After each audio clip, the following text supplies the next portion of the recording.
So here's what developers don't tell you.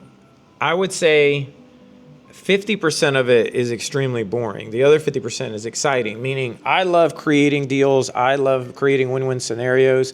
So in this video, I'm going to explain to you, kind of behind the scenes of really what happens with what I call sole developer, meaning small operation, but I'm still working on a 108 unit project, a 288 acre assemblage. I've got modern homes getting complete. I got 3 rehabs I'm finishing, including my own personal house. So even technically I have to sleep at the office until the house is done. It is what it is. I'm not complaining. And it's just one of those things. So a lot of it is a lot of boring work. So others may be boring. For me, it's kind of fascinating dealing with the entire structure of the legal side. So right now I'm currently working on, I'm finalizing the terms on our per lot payoff for one of our lenders. And whenever you deal with a lot of lenders that are what I call non-sophisticated lenders, you just have to break everything out, real simple terms. And that's exactly what I'm doing right now. So literally breaking out the email to my attorney to make sure that my attorney understands exactly what we're going to be doing. It's 73 townhouse lots. It's going to be a veteran affordable housing community.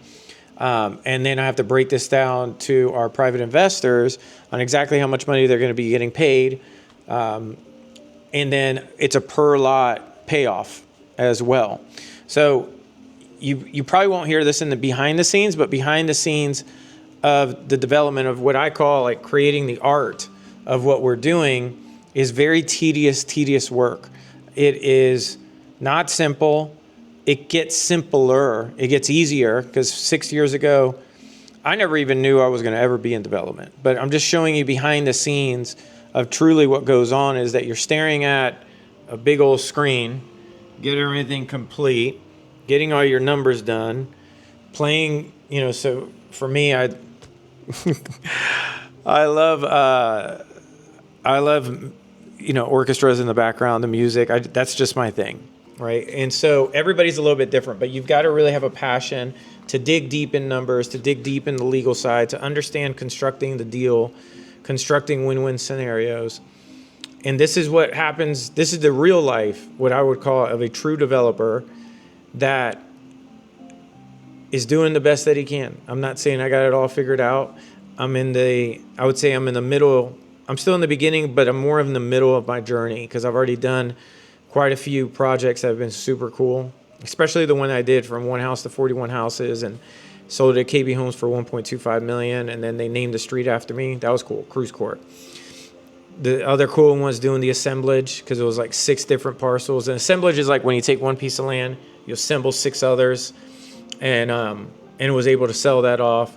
And then helping Habitat for Humanity on a couple projects as well, building their first modern home in Central Florida. That was super cool at 709 North Vermont Avenue as well. So it's, to me, the payoff is amazing. It's just they don't advertise what you go through as well. Immediately, a lot of people automatically think, oh, you're rich, you're a billionaire, but they don't understand that you put it all on the line for something you believe in. I believe in what I'm doing can inspire communities and make people love their area and love their community more just through the structures that we're building, because for me, they're art. My canvas happens to be properties. My canvas happens to be the land. Other artists has actual, art canvases, kind of like the one behind me. That's their canvas, and that's fine. I just always had a passion to see something that was beautiful, that I had, my own hands had something to do with it. My feet had something to do with it. My brain had something to do with it. That even when I'm not here anymore, that structure could still be there. And to me, it's just cool knowing that you never kind of quit. You just keep going and you just keep getting better. And knowing that it is tough. But to me, the tough things are the ones that you really appreciate it because you earned it. You earned it. It's kind of like the first time I remember buying my own bike. It was a mongoose bike. And I never forget, because I earned it. I cut grasses. I earned that money to spend $100 on a mongoose bike, going to the bike shop, buying the pegs in the front, because I remember the movie BMX came out, and I was like, man, I wish I could buy that. And I remember buying my own lock. And I remember my dad always telling me, it's something different when you earn it and you see it. And yeah, it could be expensive in the beginning, kind of like when I first did the modern homes, the butterfly roof homes. Jesus Lord, that was some huge lessons.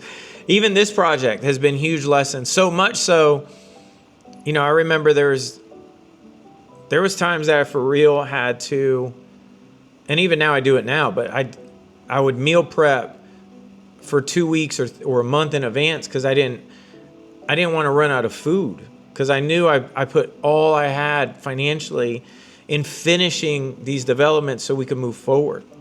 Because if I wasn't going to do that, then what was I going to do?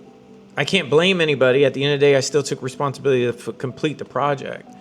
So, yeah, I just want to show you behind the scenes as I'm working on this now, sending all these emails out. And then I got a meeting with the planning department for the approvals of our site that we're working on right here. It's 108 units on 9 acres.